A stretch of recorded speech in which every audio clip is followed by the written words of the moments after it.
If I was going to know that there was a controversy about how to spell the oboe or pronounce it, I would have brought it. I'm thrilled to be here for a lot of reasons, not the least of which is that I went to university in Montreal. And my apartment was strategically placed right in the very center of the McGill ghetto, because to the east was Schwartz's Delicatessen, and to the west was the Forum du Montréal. So I wasn't hitting the books, I was munching smoked meat sandwiches at Schwartz's. In those days, I would order them medium fat, but since I turned 40 and now a little bit more than that, I've scaled back to medium. And I had a season ticket to Le Canadien. This is the truth, and you know what I paid? I inherited them from a friend, but it was $6 a ticket, and I got to sit at the lower part of the Grays in the upper bowl of the Forum and watch Le Canadien gagner la Coupe Stanley the years that I was here. But now, of course, I'm a Manitoban, and I'm with the Jets all the way. I make no apologies to the Habs fans.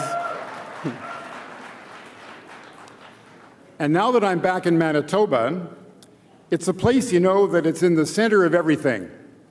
We're neither east nor west. We're neither left nor right. And we look at the country from the very middle of things. We have elections every now and again in Manitoba, and we even occasionally change governments, but when we do, we change directors, not direction, because succeeding governments know that the people are in the middle of the road, and if you want to be successful year after year, you'd better appeal to most people, not those who are marginalized. And for the past 16 years, I've had the pleasure of being the president and chief executive officer of the Business Council of Manitoba, which is a group of 75 CEOs of Manitoba's leading companies.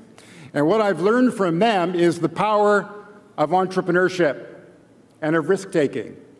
The engine powering economic growth is the creativity of the entrepreneur who sees what we don't see, who creates opportunity, who invests capital, who makes and provides for jobs for people throughout the economy. And I have developed a deep appreciation for the relationship between the generation of wealth, the power of job creation, and the responsibility that comes with that and how we distribute that wealth. Well, because of that orientation, the Business Council was interested in building a consensus across party lines and across all governments at all levels. And when people get together in common cause and strive towards a common objective, almost anything is possible. And I want to talk about a few things that were possible and that we did achieve. In 1998, Manitoba was welcoming 3,000 immigrants a year. It ought to have been 10,000 to be the better proportion of the population that should come to our province. So the business community began to work with governments to find ways in which we could attract more immigrants to Manitoba, and the vehicle was created through the provincial nominee program. This was an arrangement between Canada and Manitoba that was signed by the progressive conservative government of Gary Filmon, the Liberal administration of Jean Chrétien, and throughout the years deepened by the Gary Dewar New Democrats, the Greg Selinger New Democrats, the Paul Martin Liberals, and the Stephen Harper Tories. What did that immigration policy accomplish? We went from 3,000 a year to an announced goal of 10,000 a year. We crashed through the 10,000 and reached a plateau of 15,000 a year, and it wasn't just policy. We went out and recruited immigrants from all over the world to come to Manitoba. Let me give you a couple of examples. Many in this room will know about the vibrancy and the thriving Francophone community in Saint-Boniface and in small towns in southern Manitoba.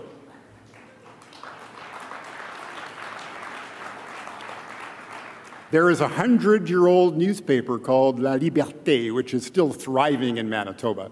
And what a testament that is to how we can, across the country, celebrate the French language and the French culture, even in small towns in Manitoba, right now.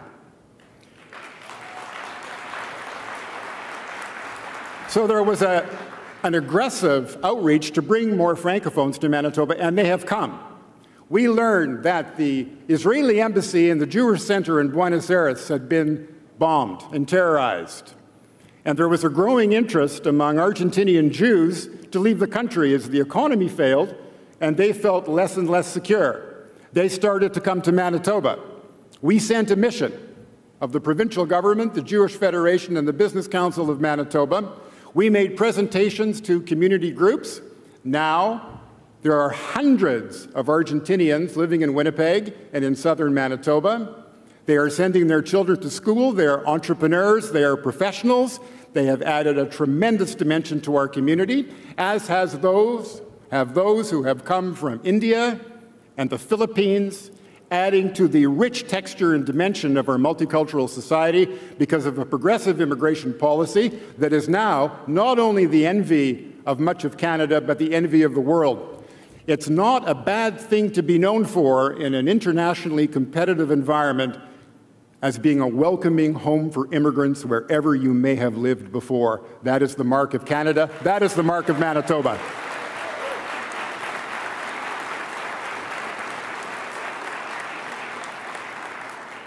And at the same time, we realized that if our provincial economy was going to flourish, we had to offer educational possibilities and jobs and training to Aboriginal people wherever they lived in Manitoba. So again, in partnership with the governments of Canada and Manitoba, led by the business community, we offered a set of bursaries. Fast forward to 12 years, we have now given out $4.5 million in bursaries to more than 1,500 young Aboriginal students from top to bottom in Manitoba who have gone back to their communities as nurses, doctors, teachers, entrepreneurs who are creating the virtuous circle of the relationship between education, aspiration, and success. It's catchy and it's working, and we're proud of it.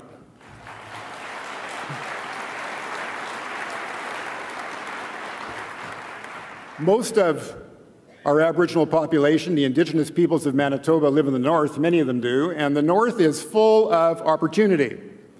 And that opportunity will only be realized if, again, we can create partnerships among governments, among community leaders. We have tremendous mining potential, but don't let us fool ourselves. There will be no thriving mining industry in Manitoba or anywhere else. There will be no successful hydroelectric projects in Manitoba or anywhere else unless we respect the treaty rights of First Nations people. And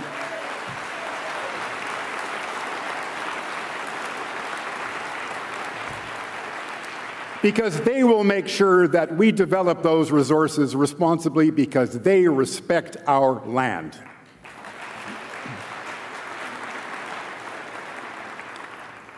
Just a little story about how policy can sometimes be made.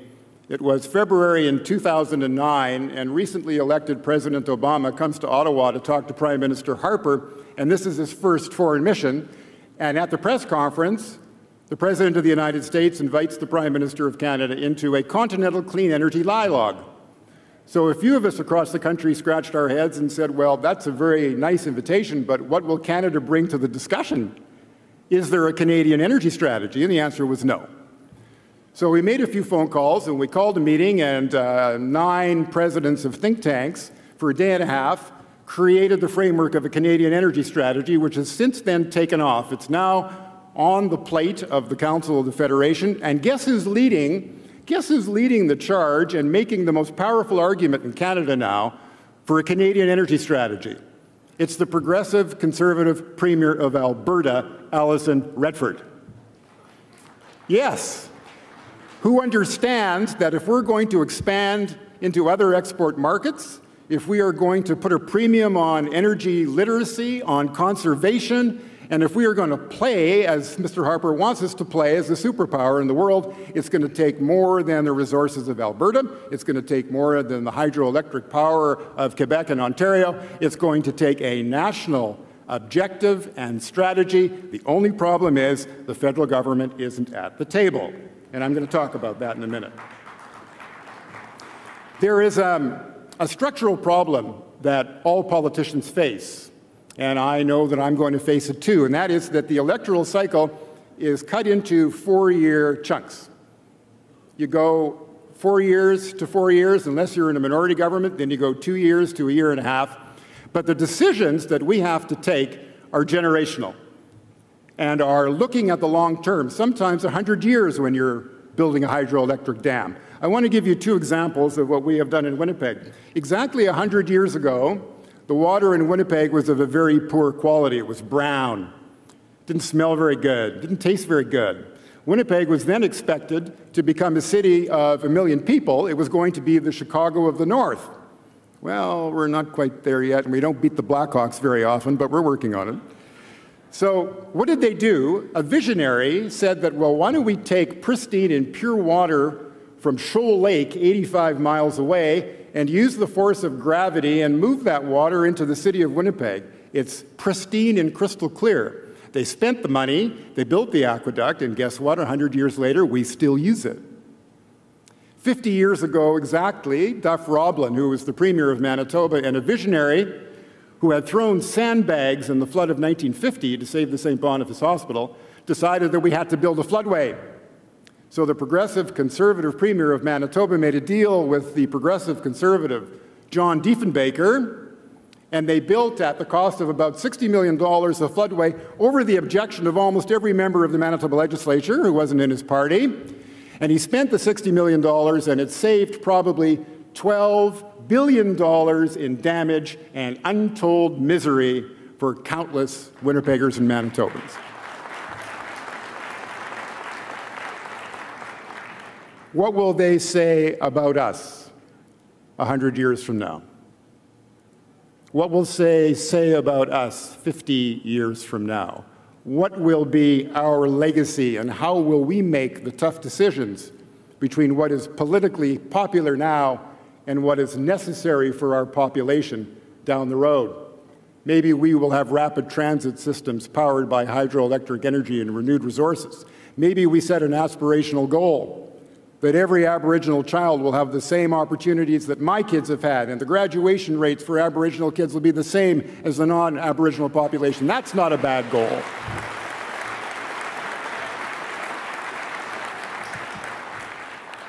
Some of my friends want to know why I left the Business Council to re-enter the political world. There are two possibilities. They both might be true. One, I'm out of my mind. Two, I owe it all to Stephen Harper.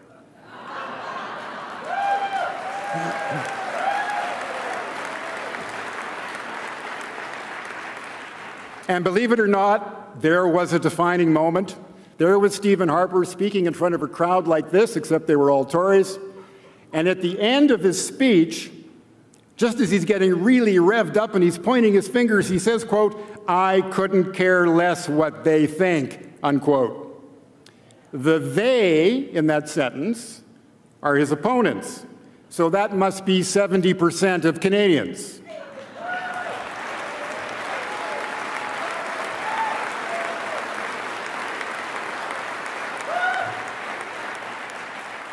Plus or minus 3%, 19 times out of 20. We care what Canadians say. We care what Canadians think, even if they're not liberal.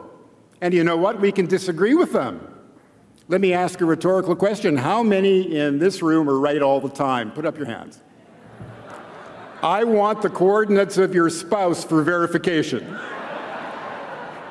Oh, they're necking. It's the smooch cam. Well, I think that what Mr. Harper has done is he's pressed the pause button, or maybe rewind, on the Canadian conversation.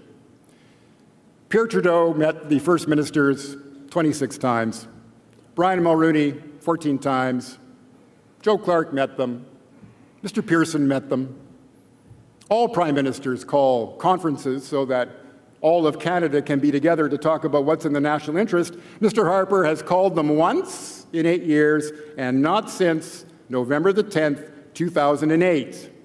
Because I think that Mr. Harper believes that what is his, what is the Premier's are the Premier's, and doesn't ask the question, what is ours as Canadians?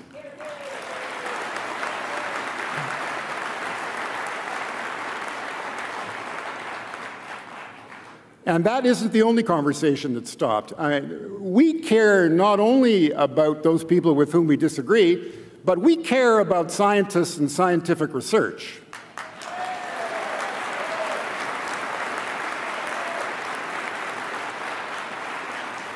We care about the creativity of our artists and our musicians and our writers.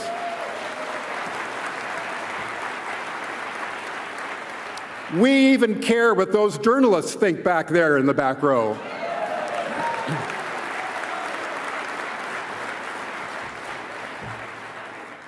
For me, Justin Trudeau will inspire young people, a generation that's turned off, but don't think that they're uninformed. We have 6 kids who are probably watching this in our living room somewhere, and they're scattered a wee bit. And I know from them, because they're a focus group on the younger generation of Canadians, and they're better informed than we ever were. They just get their information from different places. But let me tell you, they know what's going on in the world, but they do not feel engaged by the national conversation in Canada. They are anxious, willing, keen to get involved, and Justin Trudeau is the leader who will bring them in and engage him.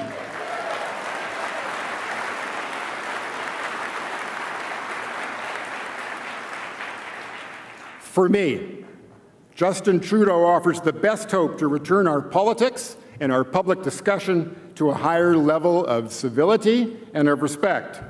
To me, he offers the best hope to restore faith in our democratic institutions, most importantly, Parliament itself.